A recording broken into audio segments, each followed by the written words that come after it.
How many of you want to take the time to sit at his feet? It's amazing to me. Yahweh is so good because this particular Torah portion, as I began to sit down, it was probably the most difficult teaching to get together in quite a while. And in fact, all the way up until Friday, I wasn't for sure if I had it. I wasn't for sure if this was really what he wanted to share. And he's so amazing because he orchestrates things in such a way to give you that confirmation, because every song that you just sang but you sang the message for today. You basically, out of your own mouth, have just said everything that's encased in this Torah portion that I believe Yahweh wants to deal and teach to his people today. And I found that if there was ever a time in creation when we needed to know how to hear him, it's now. If we needed to know beyond a shadow of a doubt that we had heard his voice and he had given us this direction in our life, and we knew that no matter what happened, no matter what our circumstances may look like, we had heard, the time's now. And I found that's exactly the lesson that we find encased here in this week's Torah portion.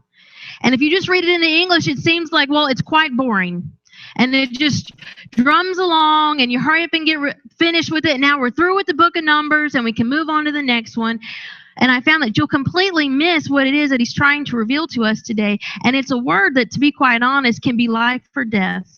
Because if we can't hear his voice and we can't know the direction that he wants us to go, then my goodness, what kind of situation will we find ourselves in? It's actually a double portion, and it was titled Mattot was the first one, and Massei is the second one. Mattot is and it covered verse 2 through chapter 32, and Massei picks up with Numbers 33 until chapter 36, all the way till the end of the book of Numbers, and it's translated as Journeys of. And I found that this particular Torah portion, it holds a very specific and unique position, not only on the calendar month we find ourselves in the season that we're going into, but also in the order of the portions themselves. And this may be something that you will think, well, that's just a coincidence. There's really no significance to this. And yet I believe when you begin to look at this, you'll see this is a specific message for the season that you're about to enter. How many of you realize that we've just entered into a new month on the calendar of Yahweh? And it's a particular month that's associated with destruction. It's a month that's associated with judgment and sorrows and devastation. Don't you want to know that you've heard from Yahweh? And that he's giving you direction that you can be leading and guided through the midst of this destruction that may be coming. We find that this Torah portion, not only is it entering into this month, but it's closing out the book of Numbers. And I found that as it's closing out this book, it's almost as if Moshe is now being unctioned by Yahweh to sum up the lessons of the wilderness. Because in the Hebrew, we know that the title of this book was not Numbers. It's Bamidbar. It means in the wilderness. And so as he's closing out the book of Bamidbar, Moshe is now summing up the lessons of what they've learned. This past 40 years, they've won the wilderness, but have they learned the lessons? Do they know what it was, the whole purpose that they were there? And we find that as we come to these portions, he's beginning to remind them, summing this all up. This supposed to you wandered in the wilderness. In fact, when you break down this word Bamidbar, it's closing out the book of Bamidbar, the book of Numbers. It's interesting because when you break apart this word, it comes from the root Dabar, which means the word. Prefixes, and the way this is spelled, it can literally be translated as meaning in the place where the mouth is speaking the word.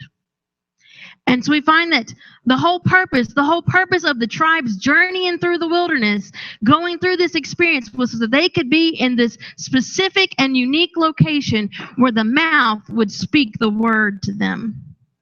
How many of you want to be in the wilderness where the mouth of Yahweh can speak that specific and sent word into your life, giving you direction, giving you instruction, so that you know the next step I make, I know that I've heard. Amen.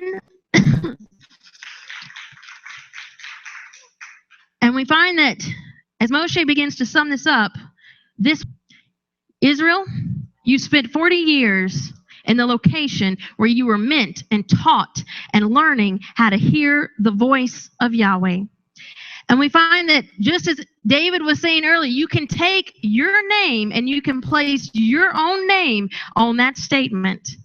And you can know that no matter what you're going through, and how many of you feel like you've been going through a wilderness experience? Maybe not the good kind, too. Some of you feel like you've been through the ringer. This wilderness has been a dry and barren place for some of you. And yet, that wilderness, what may look with our natural eyes is something that's dry, something that's barren, something that's a judgment, and it almost looks as if you've been forgotten. He's reminding you that same location is where you learn to hear his voice.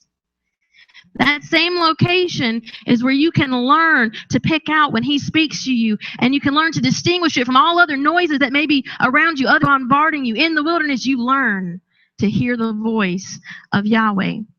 And we find that here at the end, this was a necessary step in the process of Israel being changed and transformed. They could never go into the promised land. They could never go and accomplish what Yahweh had called them to do if they didn't learn how to listen to his voice. And so I find that so often we're hearing from people all over the world today, each one having situations, each one being shaken, each one going through these times, their own personal wilderness, and everyone has the same response. Everyone's, why? What's going on? Yahweh, have you forgotten me? What's happening? It seems as if no matter what I do, nothing's changing. And yet I found this portion specifically for us, because he's reminding you, you're here for a purpose. You're not here because you've been forgotten. You're not here because it's some sort of judgment. You misbehaved. You're a sinner, and so now you got to go into the wilderness experience. But you're in the wilderness because it's in the wilderness that he equips his people. It's in the wilderness that he prepares you because he's got a task for you. So if you're in the wilderness, my goodness, praise him, because it means you've got a job to do. And you're here because these lessons can only be learned in the wilderness. How many of you realize you'll never know how much faith you have until you actually have to walk in it? You'll never know what it means to trust in his voice and know that your very existence comes by every word out of his mouth until you're put into that situation where you have to put it into practice. So we find that the wilderness, for some, may be a place of desolation, but for others, it's also important to note that we've already mentioned this Torah portion is the first one that's opening up a particular month on the Hebrew calendar, and it's the month of Av. Many of you are probably familiar. You've heard the phrase the 9th of Av. And we understand that throughout history, the 9th of Av has been a time of destruction. Both the first and the second temple were destroyed on the 9th of Av. It's a day that marked when Israel would go into captivity. It was a day that when we look back on the previous Torah portions, the day the spies brought back the evil report, and a whole generation was declared that they would die off in the wilderness because they failed to hear his voice. So we find that this month, and you can follow it all the way up into modern history, it's a month that's marked and known as a time of sorrow, judgment, mourning, and destruction. But the interesting thing is that this name Av, the name of this month, translates as meaning father. In fact, the full statement, the full name of this month is often referred to as Menachem Av. Menachem means comforter. Could it be that the message that he's trying to relay to us is that in the midst of this season, when you find yourself at this point in your life where it seems as if it's a time of destruction, a time of sorrow, a time when things are being shaken, a time when it seems as if everything that you've known is now crumbling away, that he's reminding you that if you've learned to listen to his voice, that even in the midst of the time of sorrow and destruction, you can have the comfort of the Father. Amen? You're not alone. In fact, this word comfort in Hebrew, it actually is connected to the name Noah.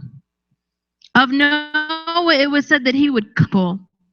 His name shares the same root. What did Noah do? Noah had an ark.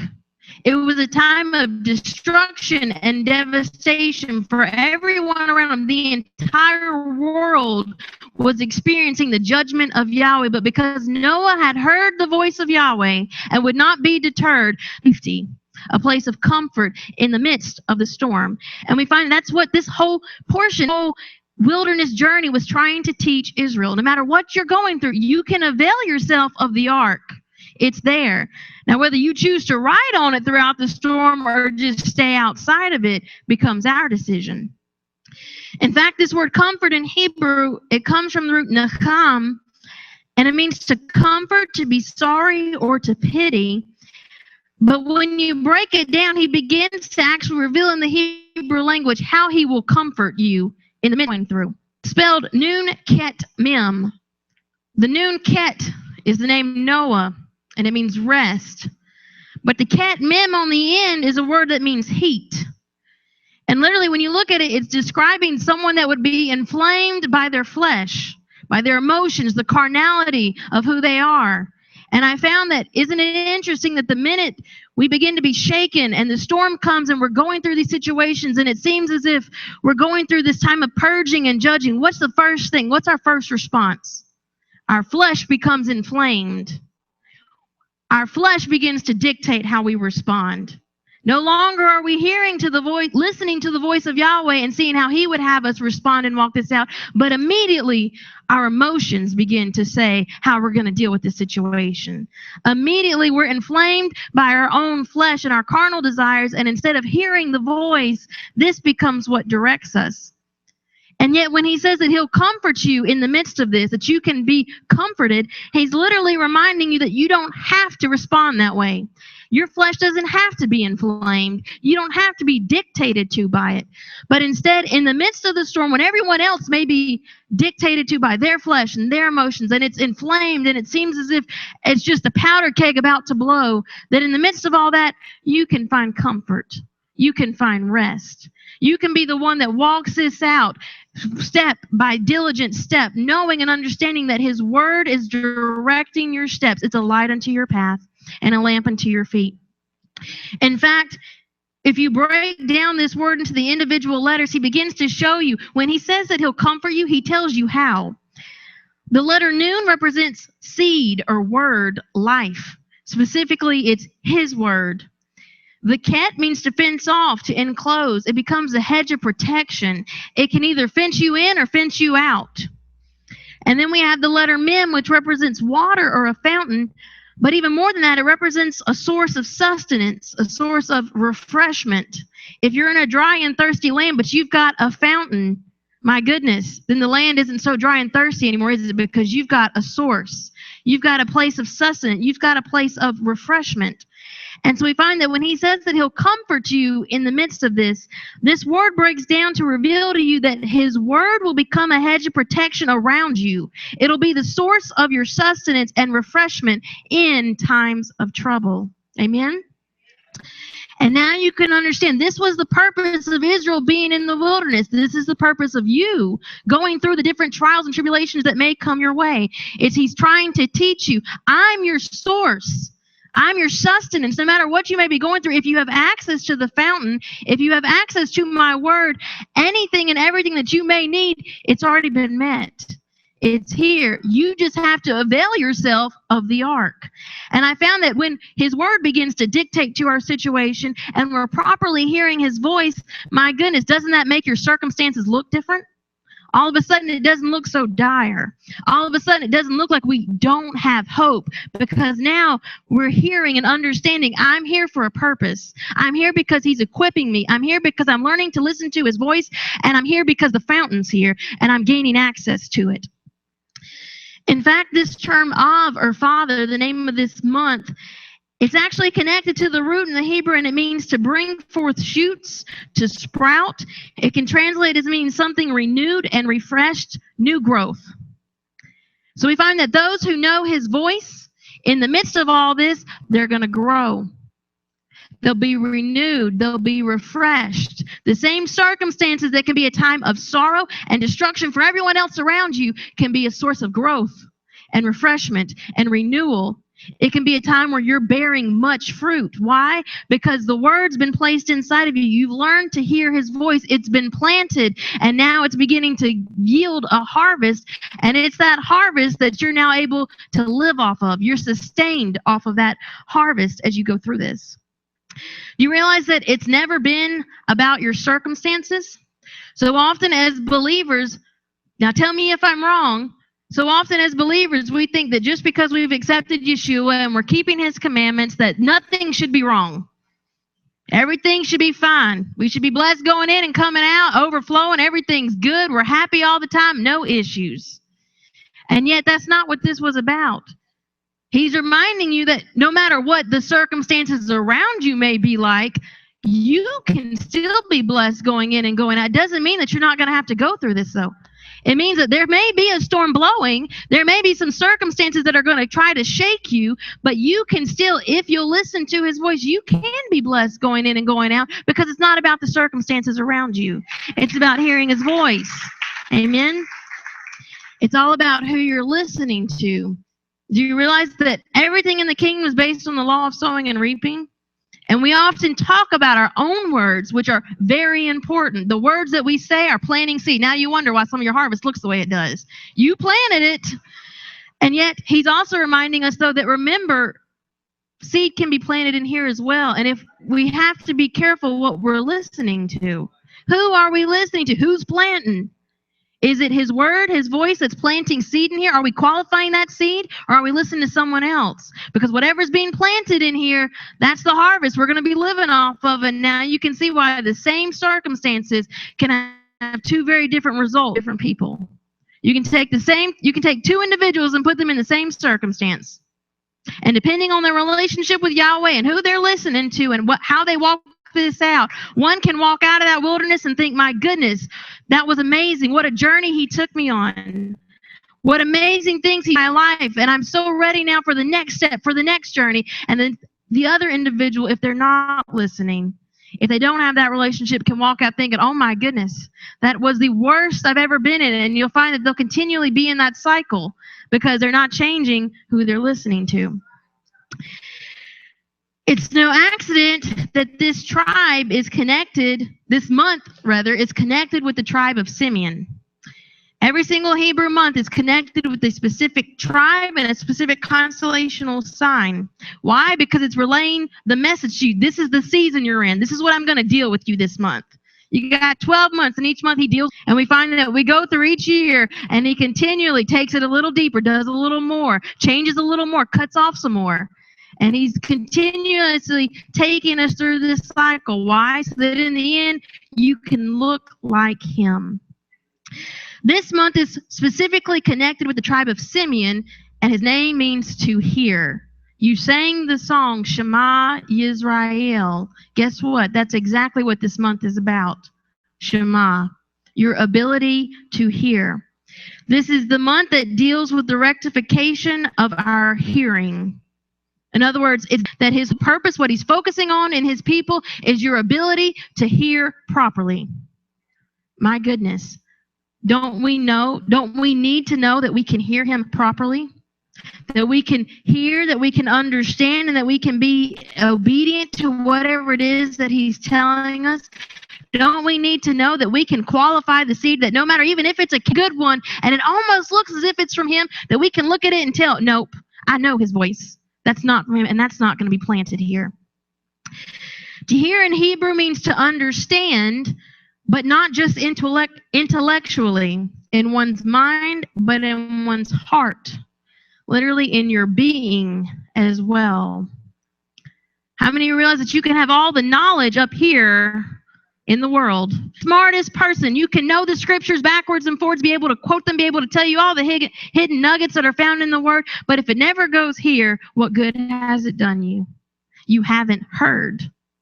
You saw with your eyes and you've gotten it intellectually, but you really haven't heard. It's not in here. And it's only when it gets in here that it changes the way you live. It's only when it gets in here that it begins to change your lifestyle, that it begins to change your circumstances. It's only when it gets in here that it begins to affect the seed that you're planting, the words that come out of your own mouth. Because when it's in here, it's from here that the mouth speaks. And so if you want to change your words, if you want to change the seed that you've been planting, change your hearing. Begin to make sure you're hearing his voice and that it's making this journey. This is the longest and most difficult journey from here to here that you're ever going to have to go through. Getting everything you know up here to get down in here. To actually become part of who you are, be part of your being, understanding it, causing it to change your life. And let's be honest here, This is one of the biggest issues with the Hebrew roots community.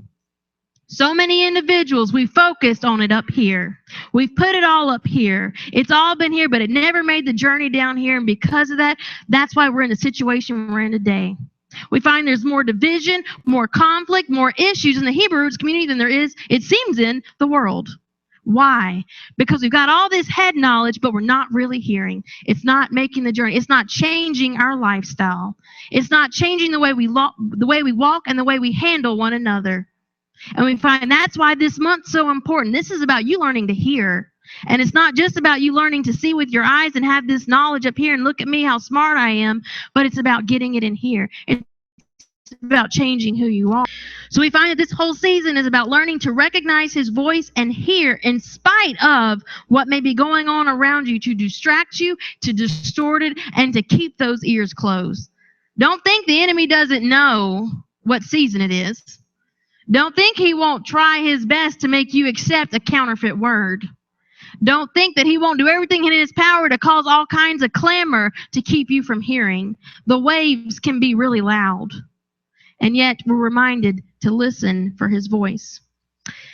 It's interesting, too, because when Yeshua was asked what the greatest and the first commandment of the Torah was, what does he answer with? He answers with the Shema, Hear, O Israel, the Lord your God is one.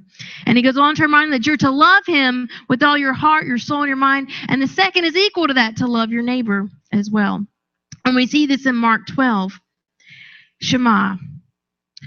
Do you realize, though, that everything that you hear is going to be filtered through this flesh, this vessel? So if we're not dealing with this vessel, even if we're qualifying the seed and it's the right seed and it comes in, but we haven't qualified the ground, we haven't dealt with the heart, then what kind of harvest are we going to get? What's going to happen? How well are we really hearing? And I was reminded of Matthew chapter 13 when Yeshua shares with the people the parable of the sower. And I went back and I read the parable of the sower. And there's 4 issues that he addresses that can affect the seed not being able to bring forth the harvest. And the really interesting thing to me was that of the 4, only one is the enemy's fault. And really, it's not his fault alone. Only one is the fowls of the air, which really, if you're guarding it, the fowls of the air can't get it anyway. The other 3 deal specifically with the ground. It's stony ground. It's ground that didn't let that seed get good roots. It's ground that's dry. And that ground is dealing with you. It's dealing with us. It's dealing with our own flesh. And so, in other words, what he's trying to remind the people and let them know, 25% of the time, it may be the enemy coming in stealing the seed. 75% of the time, though, we're the problem. In other words, this month of hearing, this month of our hearing being restored and corrected, it goes hand in hand with dealing with our hearts. It goes hand in hand with dealing with this vessel right here, learning to circumcise the flesh, learning to walk after the Spirit, learning to hear his voice, and learning to make sure this ground's ready so that when I come and I sit at the feet of the teacher, I'm not wasting his time. Amen? Deuteronomy 6:4, the Shema. It says, Hear, O Israel, the Lord our God, the Lord is one. Shema Yisrael, Yahweh Eloheinu, Yahweh Echad. This is one of the most often repeated scriptures, prayers, especially in the Jewish or Hebrew community, because they understand the importance. Every morning when you get up, Shema. Every evening before you lay down, Shema. Why? It's important to hear. Do you realize that this verse, not only is it declaring that Yahweh is one, and that's usually our focus. Yahweh's one. Yahweh is Elohim. He's our God. But remember, notice that first part. Hear, O Israel. That's how he starts this statement off. If we're not hearing properly, then can we ever really understand who he is? Can we ever truly understand that he's our Elohim? He's one if we're not hearing his word, his voice. Can he ever be first in our life and understand that he's greater and bigger than anything else if we're not hearing his voice? Can we ever properly love him as he deserves to be loved, as he commands us to love him with all of our heart, our soul, our might, our strength? Can we ever do that if we're not hearing properly? And if we can't do that, then can we ever really love our neighbor as ourselves and treat our neighbor like we're supposed to if we're not hearing properly? If we're not hearing his voice, if the words not being planted and becoming the very part of our being who we are.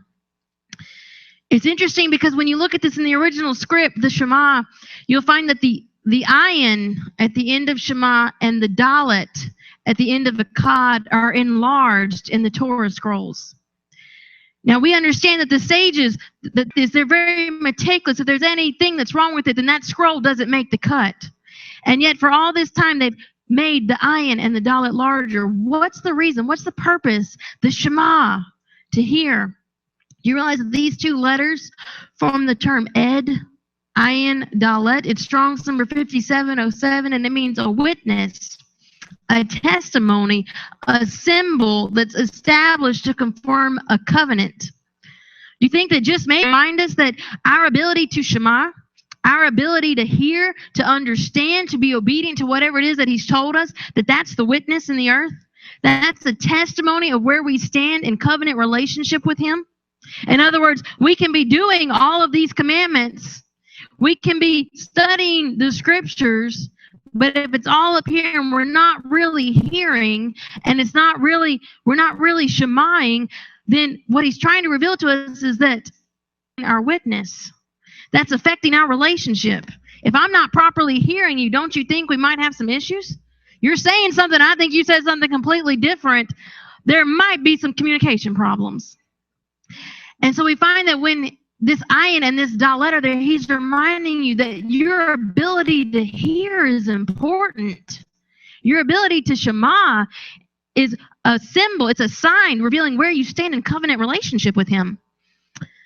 If you continue to look, this ayin, dalet, these same two letters can also form the term meaning, it's also spelled ed.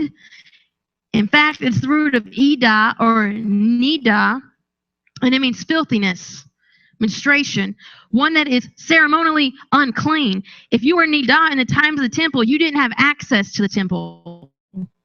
Access to the presence, you're cut off. You're unclean. And until you deal with the uncleanness and go through the proper protocol, you don't get back in the camp. You don't get to have access to him. And we find that this word here is being connected with the Shema. Could he be trying to teach Israel? Remember, this is summing up. This is the lesson they were supposed to learn in the wilderness. Could it be that he's trying to teach them that properly have a potential to change them from one who was unclean, one who was filthy, one who was nidah, one that was cut off and didn't have access to him, to one that could be a proper witness in the earth, one that could actually represent who he is, one that could stand there as his representative in the earth and testify that Yahweh Elohim, he's one, and that he's God over all the earth, and that nothing that you may be going through, he's greater than it. Shema Yisrael, that they could stand and declare, this is who we're in covenant with. And so no matter what my circumstances may look like, I know that I've heard his voice. It's interesting because the Messiah we find in the New Testament, he puts the exact same emphasis on the hearing. Again and again, we're giving parables of the seed being sown, the word being heard and planted. And in fact, in John chapter 10, verse 4 through 5, he talks about his sheep knowing his voice. It says, and when he putteth forth his own sheep, he goeth before them, and the sheep follow him, for they know his voice. In other words, who you're listening to is going to affect where you're walking, what direction you're going. They follow him because they're listening. So it's affecting the direction. It's affecting where they're headed. And a stranger will they not follow, but will flee from him, for they know not the voice of strangers. I think some of us sometimes get this backwards. We study all the counterfeit voices. We spend a lot of time listening to the counterfeit, and then when questioned about, well, I know that's wrong, but yet you're not supposed to know the voice of the strangers. The way you can identify that's a counterfeit is because you know his voice. So you don't have to study all the counterfeit and know what's wrong and know what all that sounds like. All you've got to know is what his sounds like. And then when anything else that's a different tone comes into this, you'll know, nope, that's not the voice of the shepherd. I'm not going to follow that. I'm not headed that direction because I'm listening to his voice, and another I will not follow. Now, what does this have to do specifically with these Torah portions? We know this is all about the season we find ourselves in, this month of Av, this time of being in the wilderness, learning to hear his voice. But what do these Torah portions have to do with this? In Numbers chapter 30, verse 1 through 2, it begins to open up with the Torah portion of Mattot. And we by no means are going to do it justice as it really could be done, but we're going to begin to just look at basically the message that's encased in this portion. It has everything to do with vows, vowing a vow. It's all the rules about the vows. It says, and Moshe spake unto the heads of the tribes concerning the children of Israel, saying, this is the thing which Yahweh hath commanded. If a man vow a vow unto Yahweh, or swear an oath to bind his soul with a bond, he shall not break his word. He shall do according to all that proceedeth out of his mouth. And then it goes on to talk about if a woman would vow a vow and the rules regarding the woman's vow, which is quite interesting because her husband could have the final say. And you're going to see why that's important later. First, let's look at the title. This Torah portion was titled Mattot, Tribes. It's quite interesting because Yahweh doesn't mince words. He uses specific words, I believe, to convey a very specific message. Numerous times he says, speak to the children of Israel. But this time he says, speak to the tribes. He changes the wording up. Why?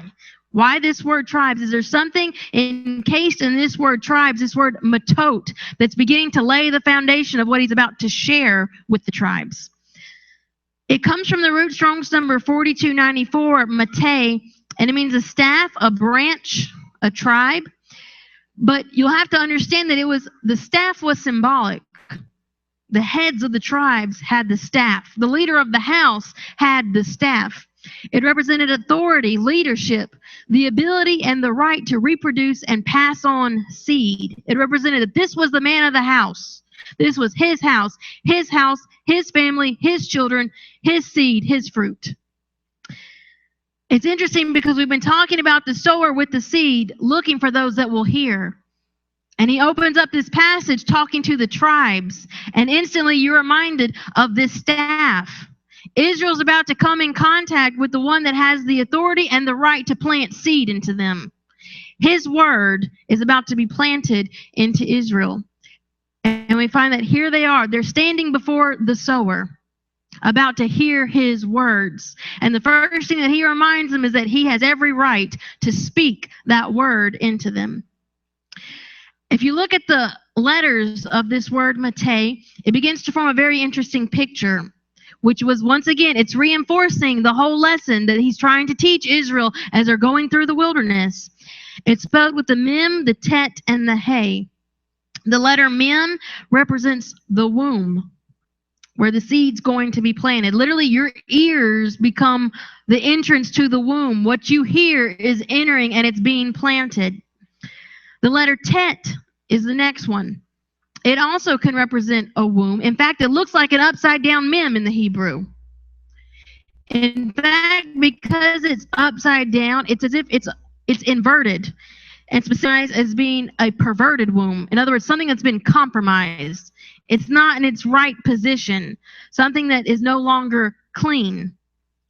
Attached to the end is the letter hay, which means the ability to conceive and to be fruitful. So when you see this word Massei, and remember, keep it connecting the dots that he's dealing with, he's about to sow seed, he's about to speak a word into Israel. The picture that he presents in this word Massei is, once again, he's reminding them of this process of transformation. He literally presents in these Hebrew letters his bride. She's the mem. She's the womb. She's the one that was built and created as a fit vessel, one that could house his word, one that could hear his voice, and that it could be planted and bring forth fruit. Yet the next letter reminds us and teaches it isn't compromised. You became like that letter tet. You didn't qualify the seed, and the womb, the ground, became stony. The ground became unfit for my word to be planted into it. You allowed it to be compromised. And yet he's reminding you the whole reason you've been in the wilderness, it's about restoring your hearing. And if your hearing can be restored, if you once again can hear my voice, then once again you have the potential to be fruitful. The letter Hey. Once again, my word can be planted into you, and it can bring forth the harvest, and it can change your circumstances and your situations. And so we find that the entire lesson of the wilderness, he's summing it up. It can be summed up right here in this one word. Israel's been compromised. Israel's become nidah. Israel's been cut off. But if they'll learn to hear, if they'll shema, if they'll listen to his voice, then once again, there's a restoration that's available to them. His word has the power to change and to restore. And we find that it's only when you spend time in the Bamidbar, the mouth where the word is being spoken, that you'll learn this. That's why you got to go into the wilderness. It's not because, oh, I'm unclean and he's forgetting me and he's throwing me out and he wants nothing to do with me. You're in the wilderness because he wants to change you. You're in the wilderness because he has a plan and a purpose for you, and he's going to transform you, renew you, refresh you in the wilderness, because his word's going to restore your hearing when you're in the midst of the wilderness. Amen? Now we have to ask the question, what was Israel's response? Exodus, Leviticus, Numbers is all about this wilderness journey. What was Israel's response in the wilderness when Yahweh attempted that word? Are we ever told that they're quiet? And no, we're not. In fact, every single time, fixing to change, I'm fixing to show you this, and we're going to deal with this area, and I'm going to equip you in this manner. Your faith's going to grow. You're going to grow through the situation. What's Israel's response? They mumble. They grumble. They complain. They want to go back to Egypt. They cry out, did you bring us out here just to kill us all off? It would be better if we were slaves in Egypt. At least we'd have food. Exactly. You don't need a DNA test to know you're Israel. We've got the characteristics. But that's okay. Take us into the wilderness too.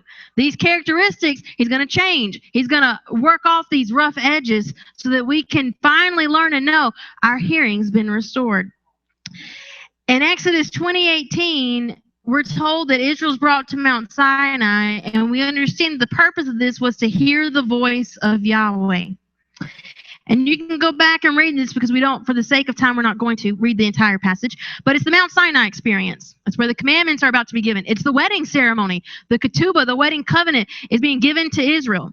And we know that they respond, all that you've said we will do.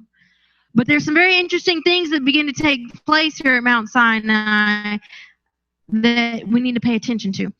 20 verse 8, here to hear the voice of Yahweh. We're told that they see the thunderings, the lightnings, the sound of the trumpet, the mountain shaking and smoking. There's fire.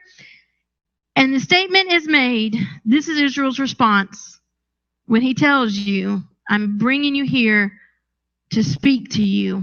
I'm bringing you here to place my word into you, to listen to my. Israel's response is this in verse 19. And they said unto Moshe, speak thou with us, and we will hear, but let not Elohim speak with us, lest we die. Israel's response is, we don't want to hear the voice of Yahweh. My goodness. How often in our own circumstances do we see the thundering, we see the lightning, we see the smoke, we see the fire, and we make the same declaration by our actions? We don't want to hear your voice. Why? Because I'm too busy dealing and complaining and murmuring about my situation. And deep down, he speaks into that situation. You know it's going to hurt. You know it means you're going to have to deal with some things. And maybe it's going to be some things that aren't pleasant. And so the majority of the time, we'd rather keep our mess. Let me just keep this. Shh, don't talk. Keep this, instead of knowing that once you speak to me, now I'm responsible. And now I've got to change. And we find that Israel responds the same way. You speak with us, Moses.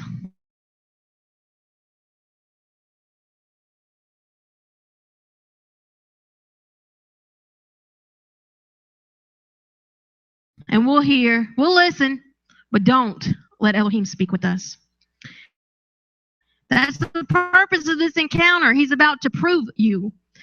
The word prove in Hebrew is nasa, and it means to test, to try, to prove, to put to the proof or test. But the interesting thing is that it's connected specifically with proving by the smell.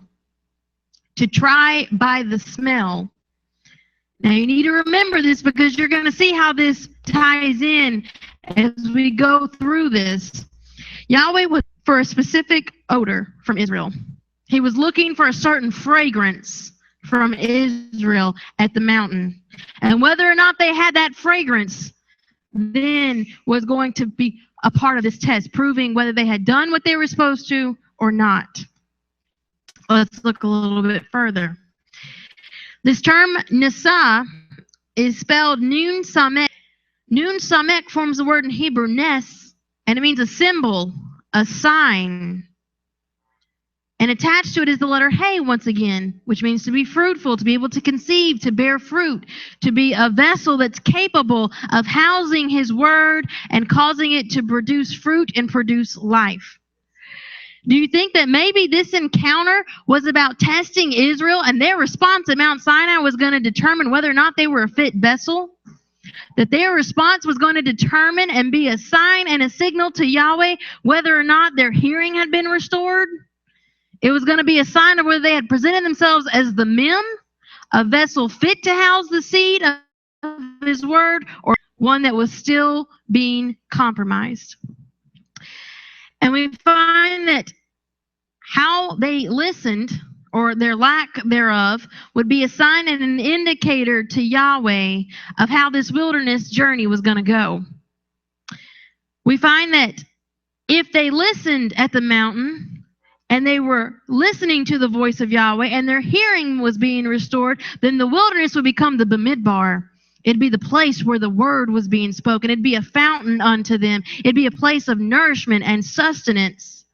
Their circumstances would look completely different in their own eyes because they were listening to the voice of Yahweh, and they would understand that this whole journey was about equipping them to be the bride that He had called them to be.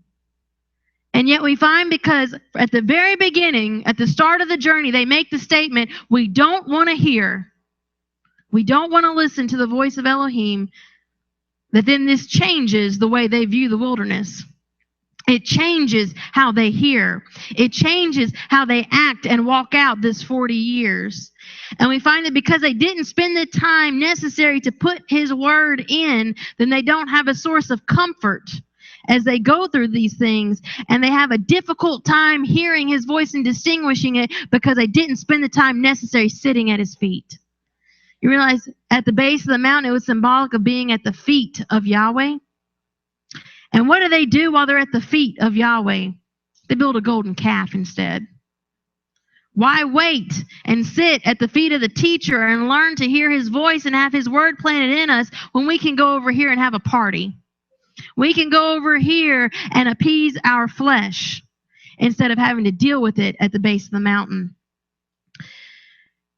It's interesting to note that later in 1 Kings, there's a very encounter that takes place with the prophet Elijah. Elijah is brought to the exact same location. He's brought to Mount Horeb/Sinai. It's the same mountain range. He's there at the same location that Israel would have been. And he's there, and we realize in 1 Kings chapter 19, verse 11 through 12, he's waiting to hear the voice of Yahweh. It's the same scenario as Israel. He's at the mountain, and he's waiting to hear. And in 1 Kings 19, it says, and he said, go forth and stand upon the mountain before Yahweh. And behold, Yahweh passed by, and a great and strong wind rent the mountains and broke in the pieces the rocks before Yahweh. But Yahweh was not in the wind, And after the wind, an earthquake, but Yahweh was not in the earthquake. And after the earthquake, there was a fire, but Yahweh was not in the fire. And after the fire, a still small voice. And then we read that that's when Elijah walks out and he hears the voice of Yahweh. And Yahweh speaks to Elijah and gives him directions and instructions that specifically dealt with what his next move should be that affected the entire nation of Israel. It's the exact same encounter. Israel saw thunderings, lightnings, fire, all kinds of commotions up on the mountain. But instead of waiting to hear the voice of Yahweh to give them direction that would affect the entire nation, they don't listen.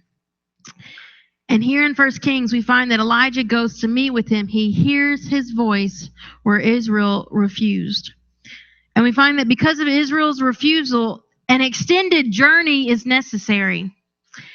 It's required before they're ready, because they can't go into the promised land and do what they've been called to do until they learn to listen to his voice. If they're supposed to be the army of Yahweh and go in and take back the inheritance and set up his kingdom in the earth, how can they do that when they don't even know the voice of their commander? It'd be a bloodbath. So before they're ready to go in, more time is necessary in the midbar to cause them to understand they've got to learn to listen. They've got to know and recognize and understand what the voice of Yahweh sounds like. Now, in this portion, earlier we stated that immediately it begins to deal with the rules regarding the making of vows. Why is that important? What does that have to do with this? Could it be that maybe at the end of this journey, Moshe is now reminding Israel that the whole reason they spent 40 years in the wilderness, the entire reason the whole earlier previous generation had to be killed off, was because they weren't willing to listen to their covenant wedding vows at Sinai that were made, and that even though they agreed with the words of their mouth, all that you've said will do, that their hearing was a witness against them. Their hearing testified against them that they weren't really listening. And flippantly, they agreed to the vows. Isn't it interesting that this Torah portion outlines that it's their husband that has the right to say whether or not that vow stands? Their husband has the right to say whether or not that's disannulled. That's not going to stand. And we find that Yahweh's reminding them, I have the right to say whether or not this vow is going to stand or not. And until you learn to hear and listen, this vow, it's not official. Because if you're not hearing my voice, how can you truly be making the statement with all of your heart that you're going to do all that I've said? That we're going to come together, that it's going to be husband and wife, that they'll become echad if you're not listening. The word vow here is nader. It's Strong's number 5088, and it means a vow, a votive offering, a vowed sacrifice, or voluntary gift. It was a promise to give or to do something in devotion to the service of Yahweh. Do you realize that it's his right and his right alone of whether he accepts or rejects that offering? The offering that Israel presents at the base of Mount Sinai was rejected because there was a certain aroma that was missing from Israel. And so we find that he takes them through this wilderness to teach them how to correctly offer the offering that's worthy of the king. So that this time when we make these vows, when we renew this, and I'm going to carry you into my land, into my house, and I'm going to give you this inheritance that's yours and rightfully yours because you're my bride and you're my beloved, that now she can truly understand when she makes these vows that she's doing it with the proper heart, that she's doing it in the proper manner, that she's conveying in her actions and in her words what's in here. It's interesting because this term vow in Hebrew, it's spelled with the exact same Hebrew letters as the word that spells spikenard, nared. Spikenard is translated as meaning light. We see it used only in the book of the Song of Solomon or the Song of Songs. And there's one particular verse that we're going to look at. It's in Song of Songs, chapter 1, verse 12. It says, while the king sitteth at his table, my spikenard sendeth forth the smell thereof. Now, remember, that Israel was proved at Sinai, and it dealt specifically that he was proving them by the odor, by the smell. He was looking for a very specific fragrance from Israel at the base of Mount Sinai. And here we find that he's connecting these vows with spikenard. And the Song of Songs talks about it, that while the king sitting at his table, wasn't that what he was doing upon Mount Sinai? Moses and the elders come up and dine at his table. While the king sitting at his table, he was waiting for the smell of the spikenard from his bride. If we look at this, what does spikenard represent? Why is he waiting on this particular fragrance? What is this symbolic of? In the Gospels, we see Yeshua anointed with spikenard by a woman. In one particular gospel, she's identified as a sinner, a harlot. Those around him make the statement, if you're a prophet, then surely you would know what type of woman is touching you. Surely you would know who's sitting at your feet. Surely you would know that as she tries to cleanse your feet with her own tears and wipe it with her own hair, she's nidah. She's unclean. And yet we find she brings the spikenard. She washes his feet with her tears. She anoints it with the spikenard, her costly perfume, her alabaster box. And then she dries his feet with the hair of her own head. The feet of her Redeemer. The feet of the only one that can take the one that's been nidah. The feet of the only one that can take the one that's been unclean, cast out, not allowed access, and cause her to be made new.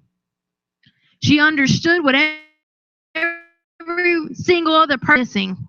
She knew he was looking for a specific fragrance. She knew that as the king sat at his table, he was waiting for the one that would be his bride to come and offer up all of who she was, understanding that he could change her, transform her. And all he was looking for was a vessel that would come before him broken.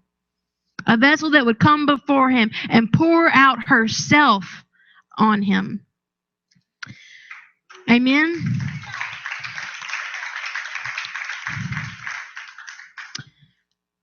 It's amazing that when you read this passage, all the same elements are there of Numbers chapter 5. The bitter waters. The tears become the water. The dust of his feet, the dust of the tabernacle. He is the word that's been written on the scroll, the parchment. Her hair is let down. She's the adulterous woman. She represents Israel. She's here at his feet. And yet we find because she brought a specific aroma, she brought the fragrance of the spikenard, instead of being judged for her adulteries and having to bear that guilt and that punishment, instead, the one that she's come and bowed before, he takes that on for her. He pays the price, he drinks the cup, and now she can be made new. Amen? We find that spikenard is the fragrance of one who understands that they've wandered away and compromised their walk. They know where they've been. They know what they've done. And they know that their garment, it has spots. It has wrinkles. And yet they find that through all this, I'm through living this way. I'm through walking this direction. I'm through allowing myself to be compromised. I'm going to turn and I'm going to listen. And we find that the smell of the fragrance of spikenard is the where they've been. But they choose, regardless of the cost, regardless of what others may think of them, and they come to the feet of their teacher, and they lavish all their love and affection on the one that's worthy, and their desire is solely just to return to him and return that love that he's lavished on them this entire time that they've been wandering, this entire time they've been unworthy, and they've rejected it, and they've sped upon it. They now realize the error of their ways, and she returns. It's the fragrance of teshuvah. Do you realize that spikenard, this fragrance, the teshuvah, a heart that's truly repentant, it can't be faked. He knows the difference. That's why Israel at Mount Sinai, they didn't have the aroma. They weren't truly repentant. Why? It only took them a few days before they went and built a golden calf. To be repentant means not only to stop what you're doing and say, oh, forgive me, and then go right back to it. It means to stop what you're doing, completely turn around and head back to the truth, head back to Him, head back to Torah. Find that this is why the statement is made of this woman. Wherever the gospel is preached, you're going to know of her. Why? Because she sums up the entire message of redemption. It doesn't matter where you've been. It doesn't matter what you've done. It matters of whether or not you're willing to be repentant and come and sit at the feet of the teacher. And so we find this is what he's looking for. It wasn't about Israel presenting themselves perfectly. It wasn't about Israel keeping everything, the letter of the law, and missing the heart of it. It wasn't about Israel saying, look at me, I'm chosen and you're not. It wasn't about Israel standing there in their own glory, in their own pride, and in their own self-righteousness. It was about Israel standing there with a repentant heart. It was about Israel standing there and understanding that as they stood at this mountain, they knew where they'd been. They know what they'd done. They'd been in Egypt. They were compromised. They knew that. But it was about them standing at the mountain and understanding and recognizing that when they heard His voice, when that word began to speak over them, that it was going to change who they were from the inside out. That no longer would they be the one that had been compromised, perverted, the one that had let all manner of things be planted into them, but they were going to now be the mem, the womb that was a fit vessel to house His seed, and that as His voice would speak, it was going to change them. They would no longer be who they had been in the past, but they would now be Yashar El, those that would stand upright. We find that Israel at Mount Sinai makes the same mistake as Adam and Eve do in the garden. Adam and Eve are compromised.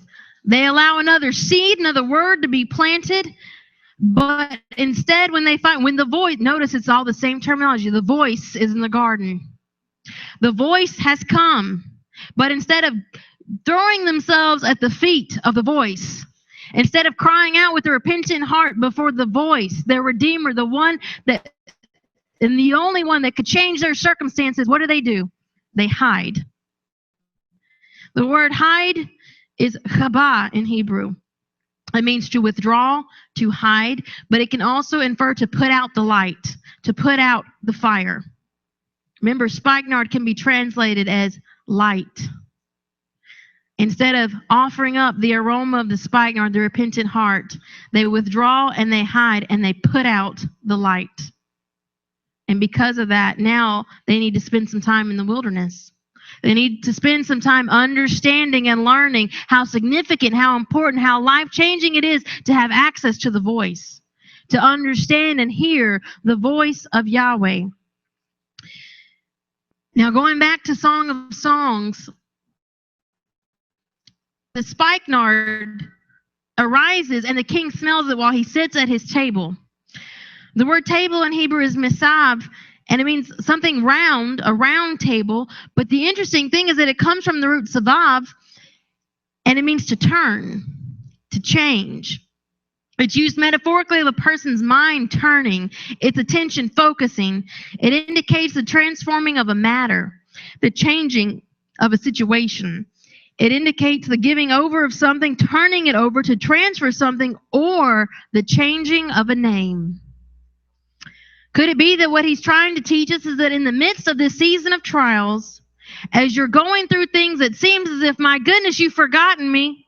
I've been wandering around this wilderness for a long time, that the whole purpose and what he's trying to teach us is that if we'll make our words, if we'll make our vows a sacrifice and an offering unto him, if we'll present a repentant heart, if we'll lift up the scent, the fragrance of the spikenard, and show our willingness and our longing to hear his voice, then it will cause the king himself to turn his attention. It will cause the king himself to turn his mind towards you. And how many realize that when the king starts paying attention and turns his mind towards you, things are going to change? Have the king's attention. Amen. And we find that it's this process of learning to offer up the offerings that not only is your situation going to be changed, but it's going to cause your name to be changed. No longer will you be an old sinner saved by grace, but now you'll be the one that he's called you to be, the righteous bride, his representative in the earth, the one that's without spot, without wrinkle, that's walking in all the authority that's his, because she's his helpmate. And now you can go in and do what you've been called to do, because he'll write his name upon the foreheads of the children of Israel. Now, it's no accident as we're talking about these vows, nader. The two-letter root of this word is the nun dalet. Nun represents the seed, the word. The dalet represents the door, the threshold. Now remember, this month is all about focusing on our hearing. So when you see him beginning to talk about these vows, he's reminding you that during the time of testing, when your vows are being inspected, he's beginning to look and see, and he's focusing, what words have you allowed to cross the threshold? What words have you listened to? Have you allowed just any manner of seed to be planted? Have you allowed just anything without inspection? You got GMO crops? What's being planted? He begins to inspect, whose voice are we listening to? Do you remember that still small voice? Do you remember the voice of the one that you've pledged your life to? Do you remember the voice of the teacher when so long ago it seems you used to sit at his feet? How long has it been since we spent time just sitting at his feet? How long has it been since we spent time just listening to the words of our beloved, rising early in the morning to seek him? Amen. This root, this nun dalet, it can mean to wonder, a wandering. It's the word described how Israel would wander in the wilderness after they reject the voice. It describes how Cain would wander and be a vagabond in the land of Nod after he rejects the voice. But the interesting thing is that it comes from the root word nud, which means to flee, to wander, a sense of aim, no direction. But on the opposite end, it's for to comfort, to have compassion on, to be comforted by the Father. Do you think that maybe the time in the midbar, the time in the wilderness, would either be a time of aimless wandering? It'd be a time where you would be fleeing from him, or it could be a time where you were being comforted and shown the compassion of Yahweh. Same location, just different perspectives. It all depends on our perspective. We find that if we're learning to hear his voice, then as we walk through these times of trials, then in the midst of it, you're comforted. There's growth. It's a journey. Each step's being directed by his words. And you know that you're accomplishing what he's called you to do. But we find that if our hearing's not repaired, that same journey, that same location can become a place of aimless wandering with no purpose. And there's no telling how long you may end up there. Now, as we continue to look at this, it was amazing, this word vow. The first time it's ever used in the scriptures is in Genesis chapter 28, verse 20. Same location, Jacob at the feet of the teacher. He sees a vision. He sees the ladder with the angels ascending and descending upon it. And he says, surely this must be the house of Yahweh. And we find that in response to this vision, this dream that Jacob has, and by the way, Jacob's on a journey. Jacob's fleeing from his homeland. He's heading into the time of a wilderness experience. And he needs to know direction. He needs to know that he's heard the voice of Yahweh. He's been accused of being a stealer. He's been accused of being one that usurped the birthright. He's been accused of all manner of things. And in fact, it's gotten so bad he's having to flee the house. And he's headed out into the wilderness. Jacob needs direction. Jacob needs to hear the voice of Yahweh.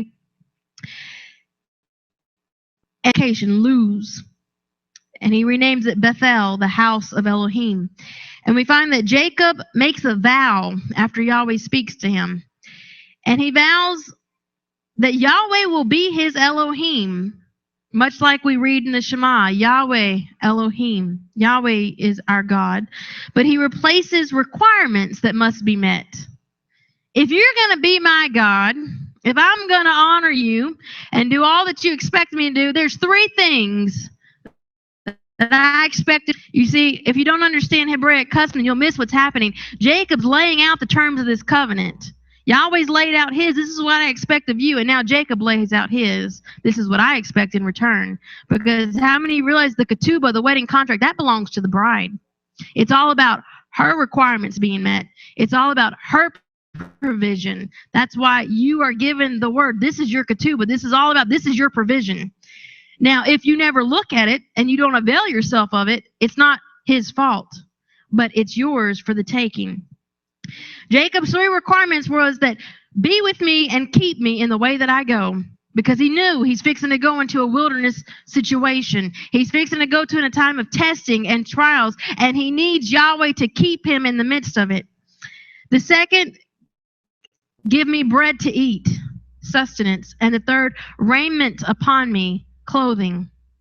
May I always have a banner over me. It's no accident these 3 basic obligations are outlined in every single ketubah or marriage contract that a husband has to provide for his wife in Jewish custom. 3 requirements are always a part of the ketubah.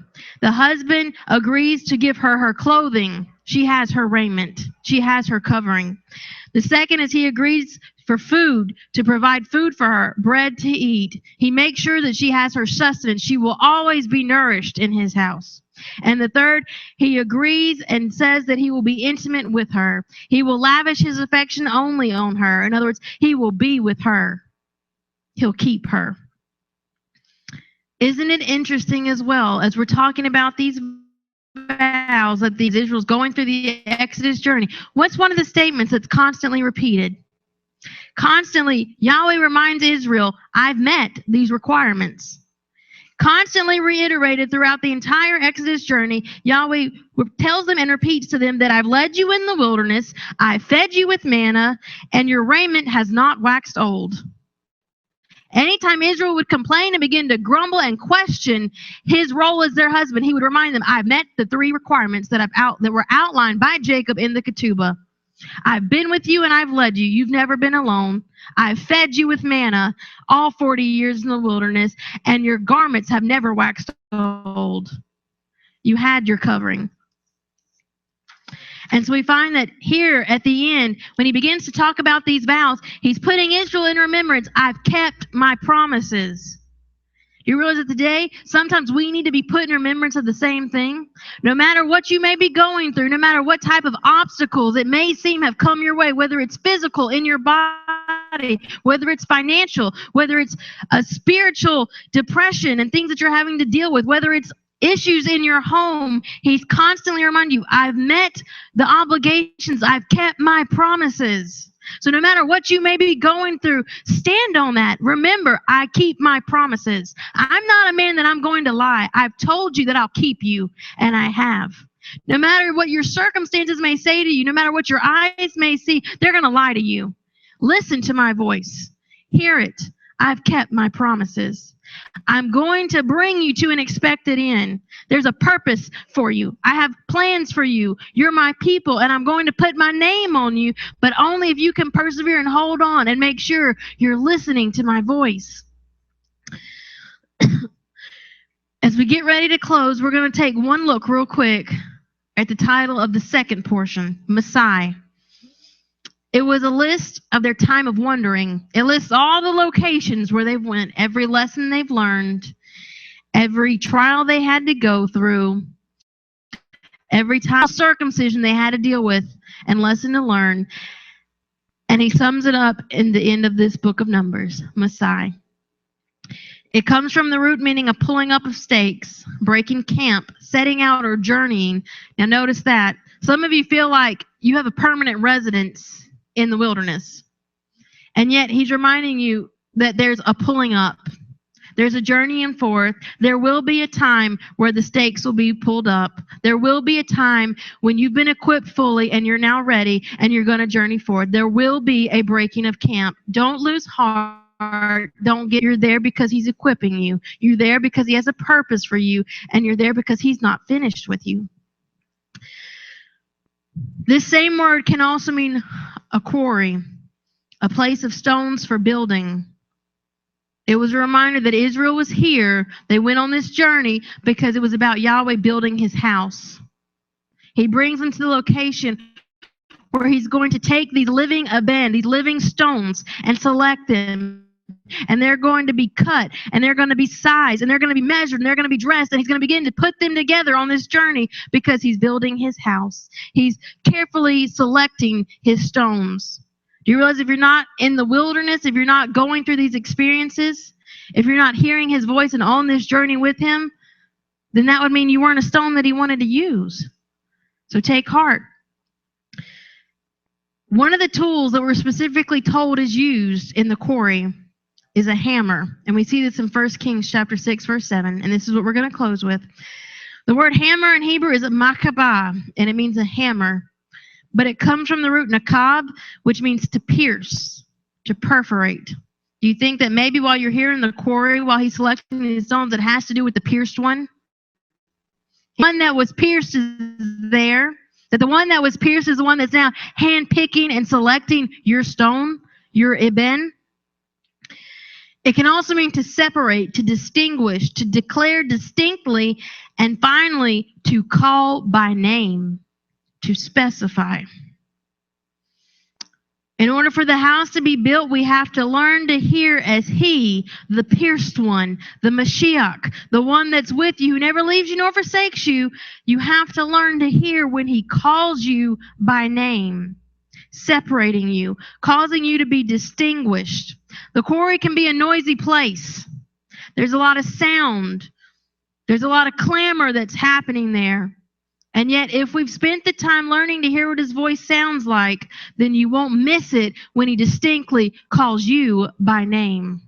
I've called you by name, and I've called you my own. I want to end with this statement.